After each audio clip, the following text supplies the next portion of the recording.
Graça e paz, tudo bem com vocês? Páginas da Bíblia na área. Nós estamos chegando aí ao capítulo de número 23 do livro de Êxodo. E aqui mais leis são dadas ao povo, continuando os nossos dois últimos dias aí de reflexão. Aqui no capítulo 23, chama minha atenção os versículos 20 até o 24, aonde o povo deveria caminhar, né?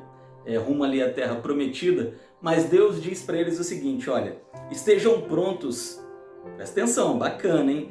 Estou enviando meu anjo à frente de vocês para protegê-los durante a viagem e para conduzi-los ao lugar que preparei para vocês. Amém? Pessoal, estou enviando meu anjo, né? Aqui, alguns rabinos acreditavam que estava se falando de Moisés. Mas o contexto geral do texto não dá a entender isso. Aqui dá a entender duas possibilidades. E essas duas possibilidades acabam se tornando numa só, segundo algumas interpretações judaicas. Ou Deus está enviando o Logos para ir com eles, e o Logos é quem? É Jesus Cristo. João capítulo 1, versículo 1. No princípio é o verbo, no princípio é o Logos. Em proston theon, em hologos anagenos, que em proston theon, no princípio é o verbo estava com Deus e o verbo era Deus. Então, alguns eruditos veem aqui que Deus está enviando o Logos, porque quando a palavra diz o anjo do Senhor, você já sabe que é Jesus Cristo. Mas há outros eruditos que acreditam que talvez fosse o arcanjo Miguel, né? Porque ele é um anjo de batalha, ele vai junto com o povo, não é? Que é também algo aceitável. Mas aí há uma linha judaica, presta atenção nisso, olha, presta atenção para você não sair por aí falando heresia, hein? Há uma linha judaica que acredita que Miguel e Jesus Cristo são a mesma pessoa, não é? E durante muito tempo isso aí foi motivo de estudo, de especulação e tal.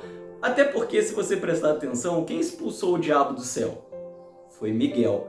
Tem que ter muito poder para isso, né? Ele expulsou o diabo e expulsou 1/3 dos anjos que seguiram Lúcifer, né?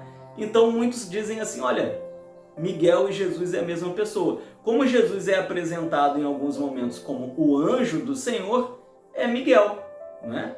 Pessoal, tem até alguma base isso, né? É difícil de dizer se é ou se não é.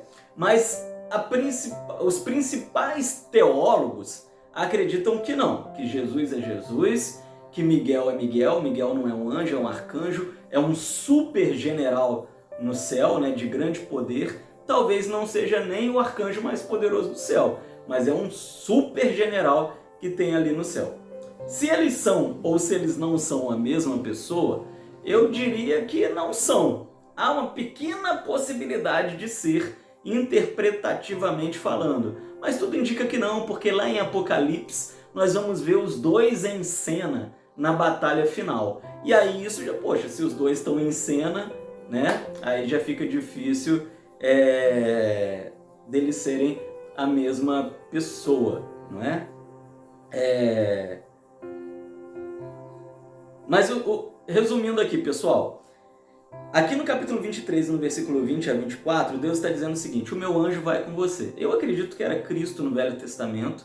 E se vocês me obedecerem, vocês não estarão sozinhos. A mesma coisa se aplica até hoje, né? Quando nós obedecemos ao Senhor, nós nunca estamos sozinhos. Chegamos ao capítulo de número 24 e a gente vai ver que as leis foram finalmente todas entregues a Moisés e Moisés registrou as leis, está lá no versículo de número 4, Moisés registrou por escrito as instruções do Eterno. Por que por escrito, pessoal? Para que as futuras gerações pudessem seguir e obedecer também. Mas olha que interessante, depois que Moisés registrou a lei, aqui estava sendo feita uma aliança, né? A aliança da lei. Moisés sacrificou ali animais ao Senhor e aspergiu o sangue dos animais sobre o povo, né?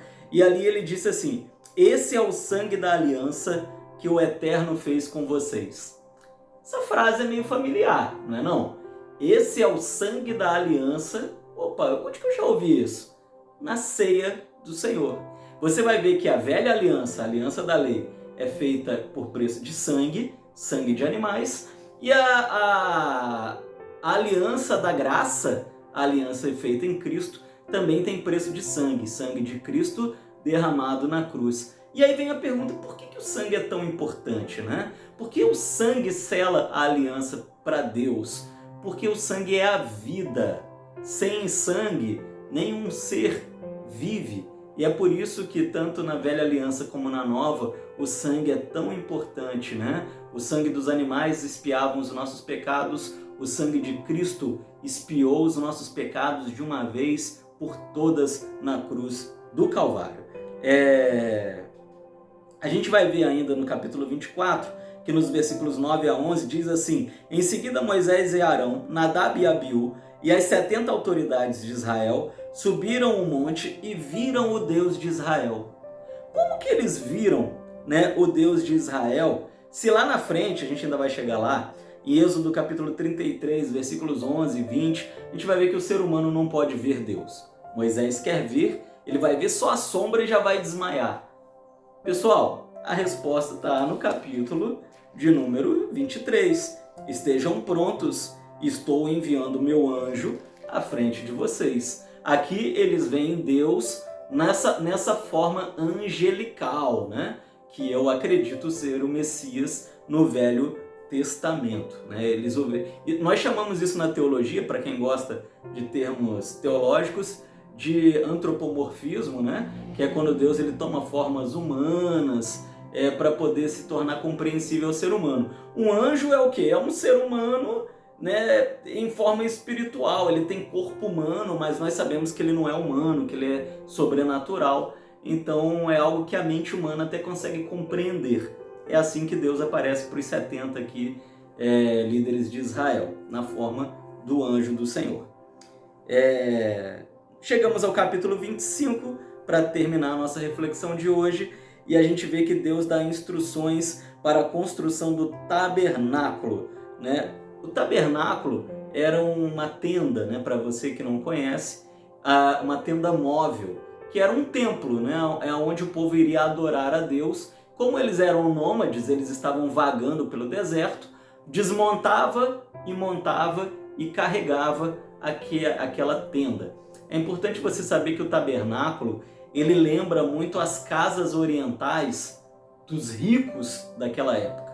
As pessoas mais ricas tinham casas semelhantes ao tabernáculo, tanto que ela é a casa de Deus. É importante você saber também que cada material, cada móvel, cada cor usada no tabernáculo aponta para Jesus Cristo. Você vai ver muito carmesim, que remete ao sangue de Jesus. Você vai ver muito ao branco, a pureza de Jesus. Você vai ver entre os móveis o altar do sacrifício, que relembra Jesus, a tampa da expiação, que lembra Jesus expiando os pecados, porque o tabernáculo é um tipo de Jesus. Tipo é uma palavra na teologia que significa símbolo. O tabernáculo simboliza Jesus no Velho Testamento. Para finalizar, pessoal, importantíssimo, hein? Os eruditos, os estudantes da palavra de Deus, mais cultos e mais antigos, principalmente os rabinos, acreditavam que o tabernáculo é uma cópia de um templo existente no céu, né? É uma cópia de templos celestiais. E isso é bastante interessante, uma vez que em Apocalipse realmente há a menção de um tabernáculo no céu, onde até parece que ele fala, né? Sai uma voz dele em algum momento, e isso é bem bacana. Mas o que eu quero que você guarde é que o tabernáculo significa que Deus havia decidido andar no meio do povo. Aonde o povo iria, o tabernáculo iria junto e Deus iria com eles. E até hoje, Deus continua nos acompanhando em nossas jornadas. Por isso, beijo no seu coração. Seja abençoado pelo nosso Senhor Jesus Cristo através das páginas da Bíblia. Até amanhã.